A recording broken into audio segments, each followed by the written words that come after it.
Are you ready to take your business to the next level and make the money you want so that you can create the impact you desire? Then you're in the right place. It's possible to run a successful business built around your life. Get ready for a little bit of tough love and a whole lot of strategy to grow your business without sacrificing your sanity. If you're ready to get out of your own way and step into the role of CEO, then let's go. I'm Amy Traw, and this is the Motivated CEO Podcast. What if attracting your ideal clients didn't have to be nearly as complicated as you're making it out to be? Today, we are going back to the basics and discussing 3 simple steps to help you connect with the right people and really position your solution as the obvious choice. And before you're thinking, well, wait a minute, this has to be super complicated. It doesn't. These 3 basic things we're going to discuss are the where, the what, and the how. So if you've been wondering how to bring in more of the clients that actually want to work with you without working even harder, then make sure you listen to this episode because we are diving in. So up first, the where. Be where your clients are. Here's the thing. If you're not showing up where your ideal clients already hang out, you're really making it harder for them to find you. Now, I know this can ensue some head drama where you're like, but they're everywhere. They're on LinkedIn, they're on Instagram, they're on Facebook. Okay, sure. They may be all of those places, but where is the one place that they spend the most time? Because think of these different platforms. They all have different ways of reaching people. So LinkedIn is more of a networking B2B platform where you're connecting with others. That is the goal of LinkedIn. Instagram, people tend to go there to scroll, to be entertained. Facebook, people are still using Facebook groups, but all of these work. Just figuring out which one will work best for you and your ideal client, that's step 1. But I don't want you to stop there and go, okay, it's Instagram. It's not just about being on the platform. It's really about being strategic with how you're on the platform. How are you showing up? How are you engaging with your audience? And how are you providing value? Because if you're on Instagram, you're going to need a different approach than you would take if you're over on LinkedIn. And if you have no idea where to start, please know that this is okay. Start talking to people. Start engaging with people and asking them, even your current clients, hey, what platforms are you on?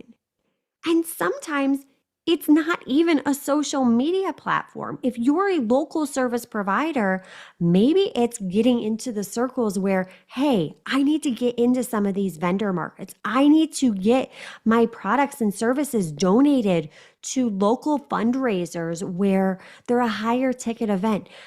Be strategic. If you're already on a certain platform, look at your numbers. Look and see what posts are getting the most engagement. Which platform is driving the most traffic to your website? How are people finding you?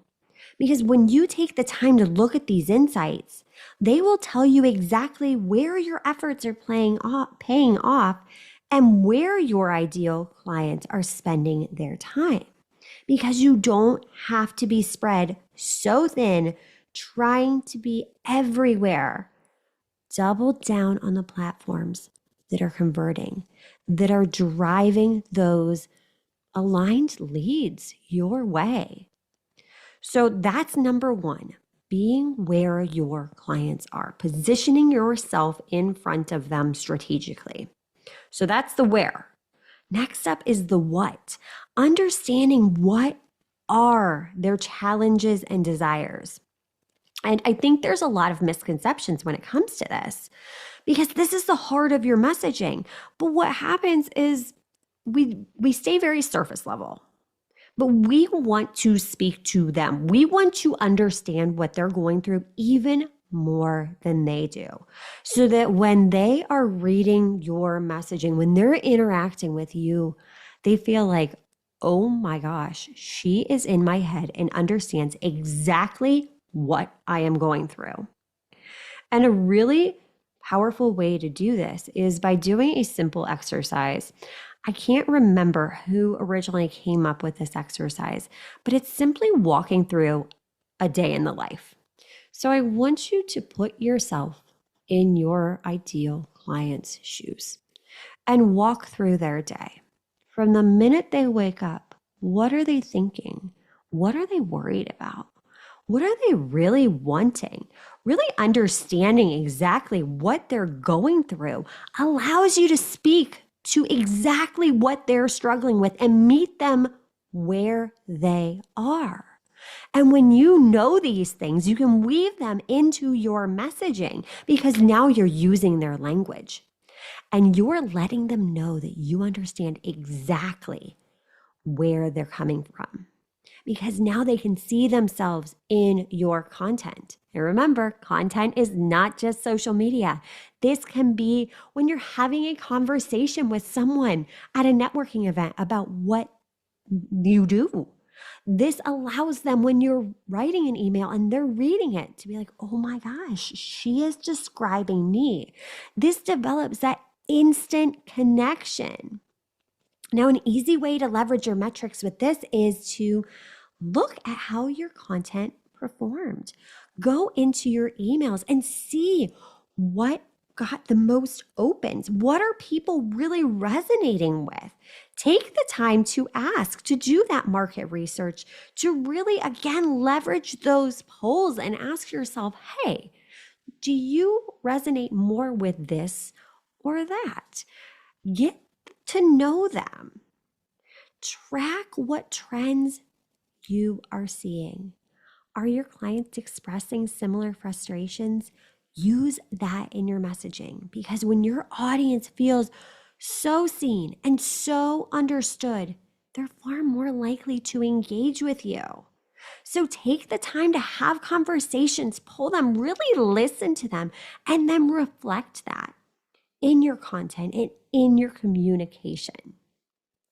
And the third thing, in order to simply attract your ideal clients, knowing the how.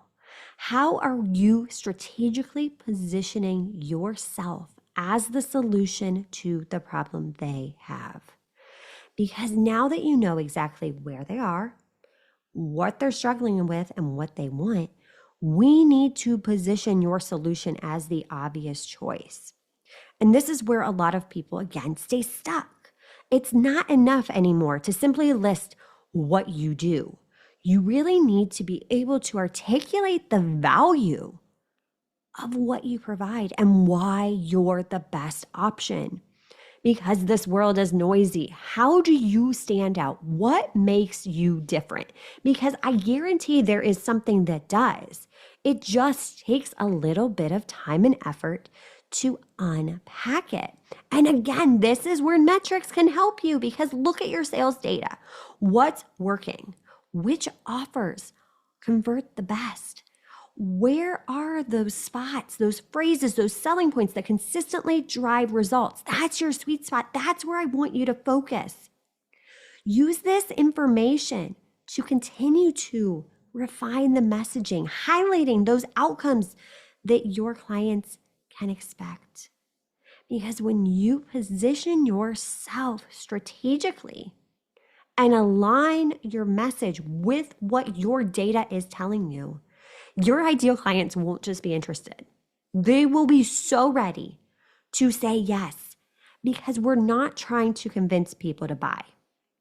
We're clearly articulating how your solution solves their problem better than anything else out there. Be confident, be specific, and speak to those desires, those challenges and desires that make you the perfect fit for their needs. So let's go ahead and recap. In order to attract your ideal clients, the 3 things that you need to do are show up where your ideal clients already are, speak directly to what their challenges and desires are in your messaging, and how you position your solution as the obvious choice by clearly communicating the value. This does not have to feel like guesswork. Your metrics are here to guide you every single step of the way. And leveraging that data, taking the time to look at it and leverage it. Your data is the key to making smarter, more confident decisions and attract more clients. These 3 steps aren't complicated. These are so basic, yet sometimes we overcomplicate everything and forget about their basics. That's why these are so powerful. But when you do focus on these 3 areas, you will attract the right people, the ones who are ready and excited to work with you. And if you found today's episode helpful, I would love for you to share it with another solopreneur who could benefit from this. Go ahead and tag me over on Instagram at Amy Traw and make sure you're following that podcast so you never miss an episode, because I am here to help you grow. I want you to shatter your sales plateau because we need more good people like you doing good things with their money. I am here cheering for you. And until next time, remember, leverage your data and shatter your sales plateau. Are you loving what you're hearing? Do us a favor and hit that subscribe button so you don't miss an episode.